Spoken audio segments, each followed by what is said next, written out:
The best of 2013. Races. Let's face it, some years there's not 5 races across the country that blow your mind. This year, we had the opposite problem. There were more than 5 that could have made our list. 201 with a slide job and a 4, puts Madden in the wall. Eric Jacobson will win this race. And your winner is Brian Shirley. Final time off at turn 4, race fans, it's Kevin Weaver. As they go 3 wide for the lead, Pearson, they're trying to go 4 wide.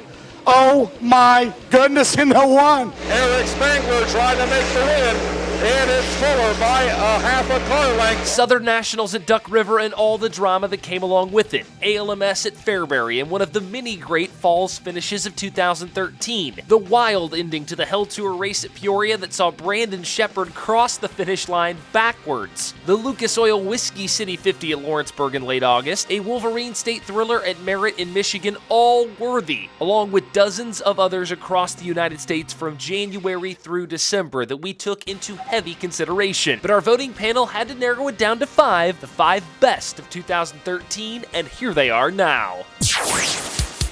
Number 5. It wouldn't be the best races of the year without at least one stop on the Hell Tour. 40 times for $5,000 off turn number 4. Beautiful start. Here we go. The UMP Summer Nationals at Vermilion County Speedway in Danville, Illinois. This one had a little bit of everything, from cousins wheeling side by side to a hometown favorite in 16-year-old Bobby Pierce nearly pulling off the win, and a green to checker caution-free affair that made the old grandstands in Danville go bonkers. One shy of halfway, the Moequa Missile for the lead. They're going to tiptoe around the top shelf, door to door, wheel to wheel on the backstretch. At lap 19, it was on. Race-long leader Frank Heckenus Jr. was doing everything he could to hold off not only his cousin Mike Spatola, but hard-charging Shannon Babb and Pierce, which proved to be difficult in thick lap traffic, and soon impossible as Babb rocketed out front. Spatola then took the lead with the slider. Pierce grabbed third with a slider of his own. Pierce then reeled in Babb as Spatola,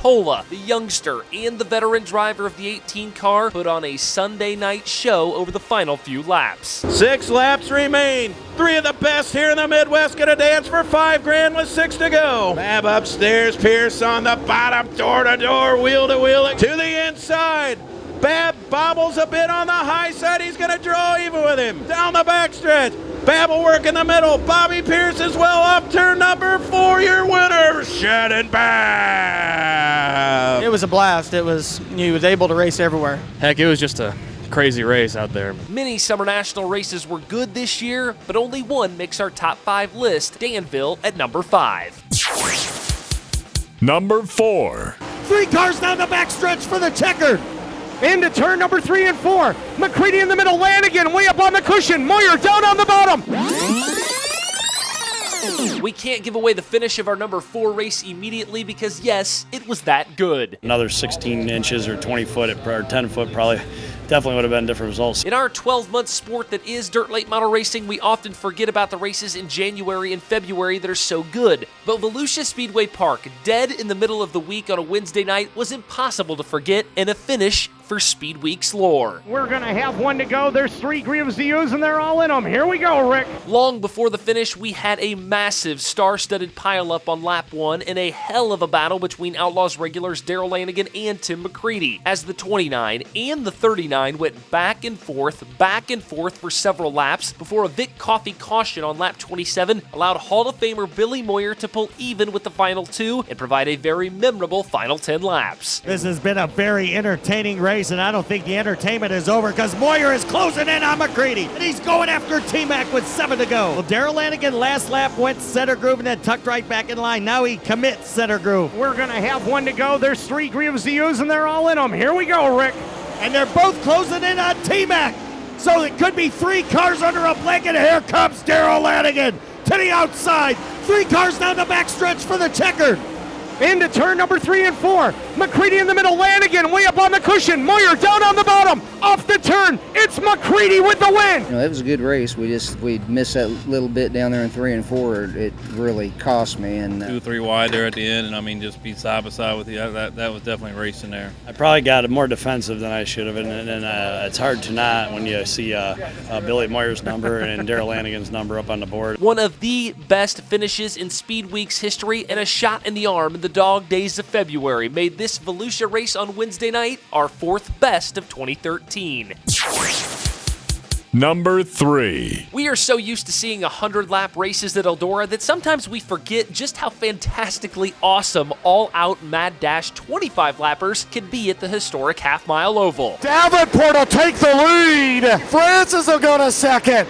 Are you kidding me? Out at 2, they smashed the loud pedal. Here comes Francis back at the bottom. For the first time ever, Roger Slack and his staff changed the format for Eldora's big events that included 2 preliminary features on Thursday and Friday night. And the odd feature on Thursday was what one longtime Eldora observer declared the best racing he's ever seen at the Big E. What a show! Davenport back to the outside. Racing for $2,500, they might as well have been racing for $1 million. Jonathan Davenport went vintage 49, blasting from his 4th starting spot and aggressively taking the lead early. But my word, were they just getting started. Not only were cars passing each other all over the track, but the surface was lightning quick, which made things even more on the edge. And it really got hairy around the halfway point when Jonathan Davenport hit lap traffic as he, Steve Francis, Darrell Lanigan, and Josh Richards waged a full-out war on each other. But rather than me telling you, listen to the incredible call from James Essex and Dustin Jarrett. Davenport the crossover, and they're going to hit. Oh, no. They're going to hit. Richards to the outside. He's not even led in this race yet. He's going for the lead down the back straightaway. White flag in the air, James. White flag. Good thing when you have transponders, they hit into 1.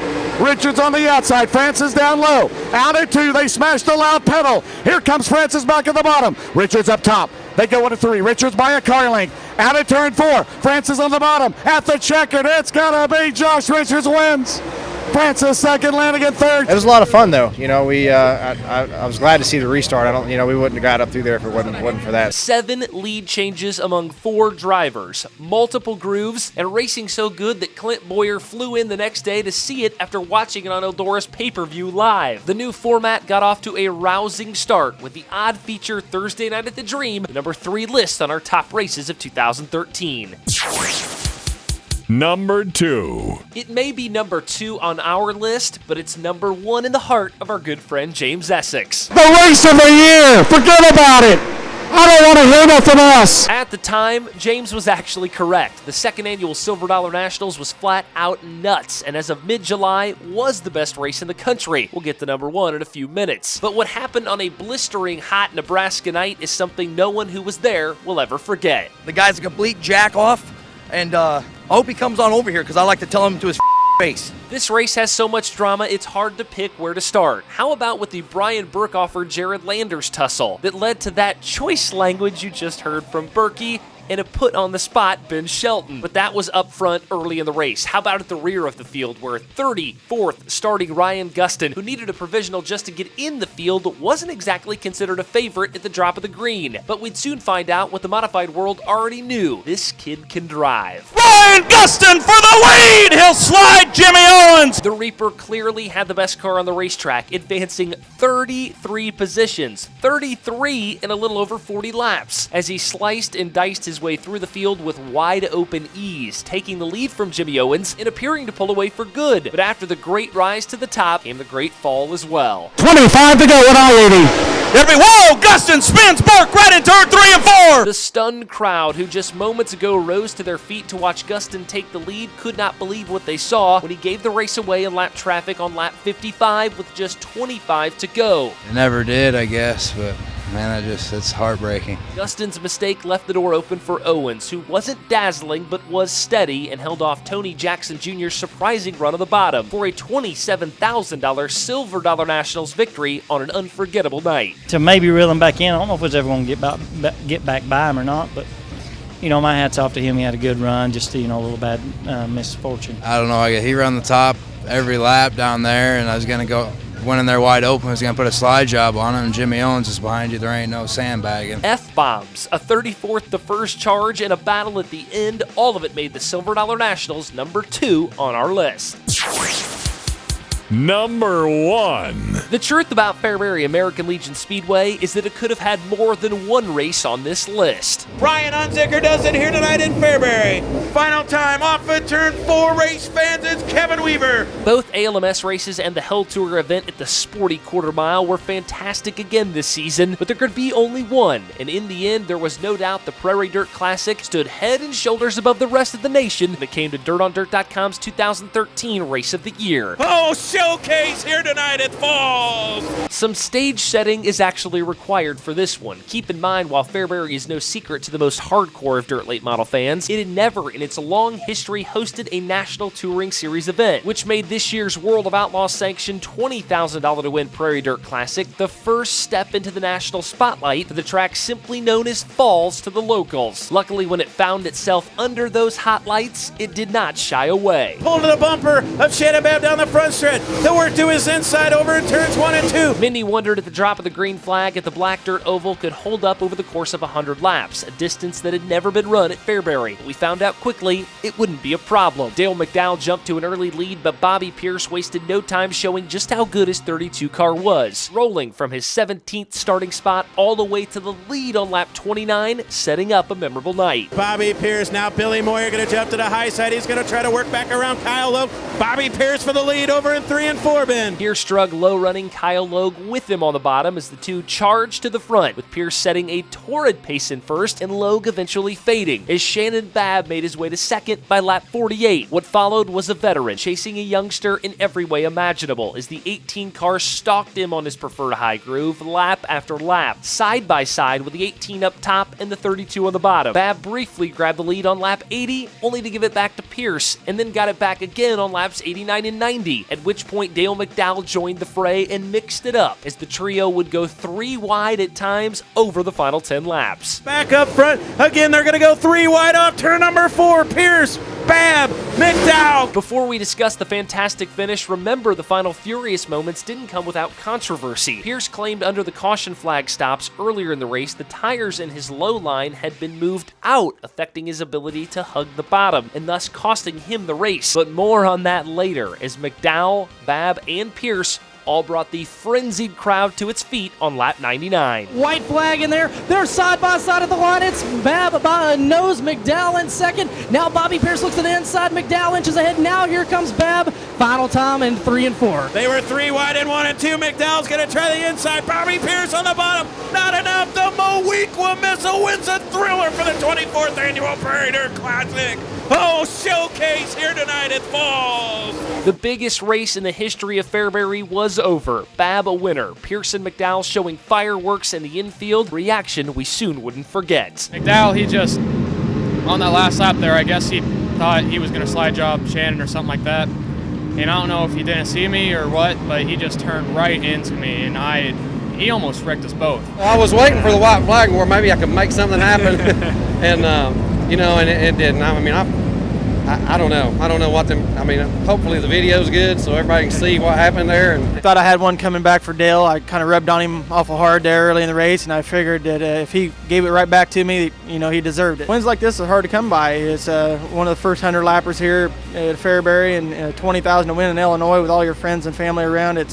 Couldn't ask for anything better. It's great to, you know, to have everybody here. 3 wide for the last 10 laps. Controversy and excellent racing from lap 1 to 100 make Fairbury's Prairie Dirt Classic our #1 race of the year for 2013.